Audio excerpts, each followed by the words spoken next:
Bonjour, j'ai le grand plaisir de vous présenter les lauréates de la 27e édition du prix Femmes de mérite de la Fondation Why des femmes de Montréal. Non seulement cet événement permet de reconnaître l'importance du rôle des femmes dans l'avancement de la société, il permet aussi de soutenir les efforts du Why des femmes de Montréal afin de bâtir un avenir meilleur pour les femmes, les filles et leurs familles. Cette année, 10 prix seront remis à des personnes d'action inspirantes qui, par leur réalisation et leur parcours, ont un impact positif et durable dans notre société. Alors, j'ai donc l'honneur de vous présenter une de ces lauréates qui se livre en toute authenticité. Et par le fait même, j'aimerais vous convier le 18 mars prochain à venir honorer, en présence ou virtuellement, ces femmes et cet homme au parcours exceptionnel.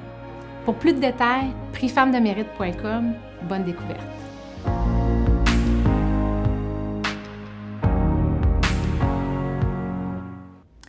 Sophie Bissonnette, je suis réalisatrice indépendante de documentaires. J'ai fait un cours de cinéma, puis après ça, j'ai décidé de faire des films. Et en fait, je fais partie de la première génération là, de femmes qui ont enfin accès aux moyens de production en cinéma. Au Québec, on commence le premier film de femme, Anne-Claire Poirier. On est à la fin des années 60. Le premier long métrage de Mireille Dansereau, c'est 1972.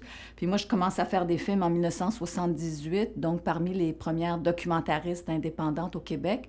Puis vous pouvez imaginer tout le fossé à combler, parce que pendant 75 ans, les hommes avaient eu droit à l'écran et c'était la première fois que les femmes pouvaient s'exprimer. Je me suis sentie vraiment comme une responsabilité de donner la parole aux femmes, et c'est vrai que ça s'est pas démenti parce que pendant 40 ans, j'ai fait des films principalement sur la situation des femmes.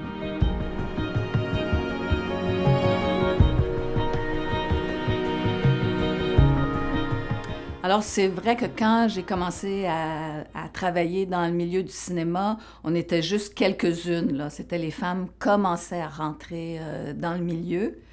Alors, c'était un défi à la fois personnel et collectif pour l'ensemble des femmes dans le milieu du cinéma. Alors, c'est sûr qu'il y aurait beaucoup d'histoires à raconter sur les tournages, sur les situations, là, la difficulté qu'avaient les équipes techniques, les hommes, d'avoir une femme qui les dirigeait. Parce qu'en tant que réalisatrice, on se trouve à diriger une équipe. Ça exige un travail personnel sur soi-même pour accepter d'assumer ces responsabilités-là, se faire confiance. Et je dirais surtout de s'entraider entre nous, là, d'être solidaire. Et puis, je dirais que je suis vraiment très redevable à tout le mouvement féministe parce que d'avoir été dans cette mouvance-là, ça a fait qu'on n'était pas isolés puis qu'on se sentait soutenus quand les films sortaient. C'était un événement parce qu'il y avait eu si peu de films de femmes, puis il y avait eu si peu d'espace où les femmes pouvaient exprimer leurs préoccupations, leurs rêves, leurs combats, qu'on se sentait vraiment porté par cette vague-là. Fait que je dirais que le fait de ne pas être seule, ça a été vraiment extrêmement aidant. Et aussi, je dirais que ce qui est important dans ces situations-là, c'est de faire changer. On ne peut pas faire changer les choses tout seul. Alors, je me suis impliquée beaucoup dans les organismes du milieu pour défendre la place des femmes dans le milieu du cinéma.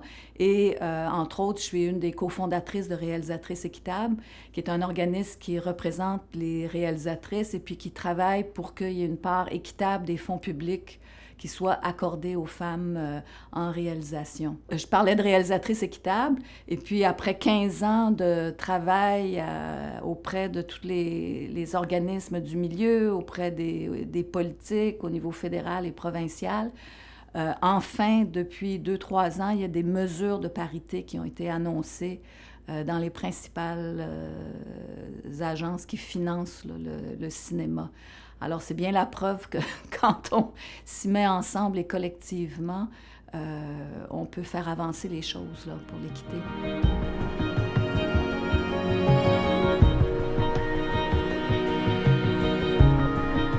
J'ai fait des films sur Madeleine Parent et Léa Robach qui, dans les années 40, 50, ont mené des luttes importantes au Québec dans l'industrie du vêtement, dans l'industrie du textile, pour obtenir de la justice, pour que les femmes soient mieux payées, qu'elles aient des meilleures conditions de travail.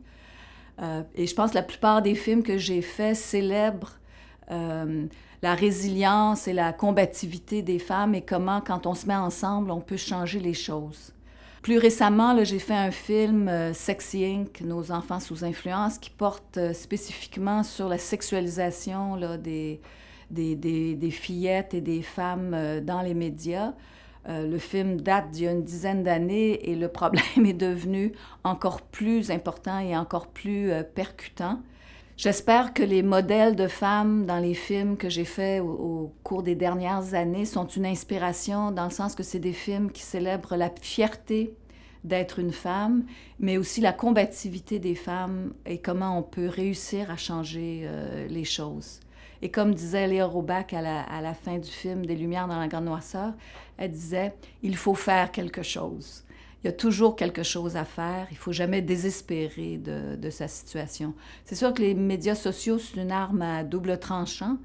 Les femmes souffrent beaucoup sur les réseaux sociaux de messages de haine. Surtout les femmes discriminées, les femmes racisées, les femmes plus marginalisées. Alors, c'est vraiment important que collectivement, on soutienne cette prise de parole.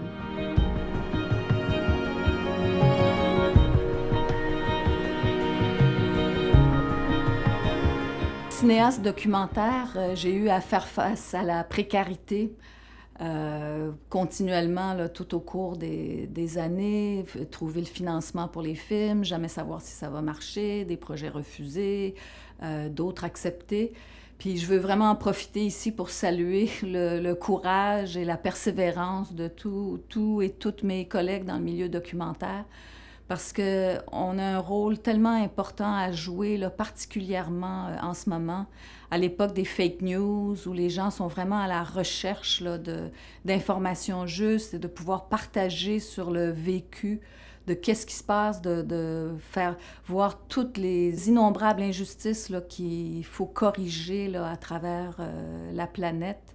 Et particulièrement en ce moment avec la COVID, là, c'est un milieu qui est particulièrement précarisé, mais il faut vraiment faire preuve de persévérance et continuer là, de travailler parce que là, on joue un rôle tellement important et c'est tellement magique quand on peut avoir la chance là, d'exprimer puis de traduire des réalités qui souvent sont invisibles et enfin les mettre en lumière. Et c'est tellement vrai par rapport à la condition des femmes, il y a encore tellement de choses à dire et de choses à faire.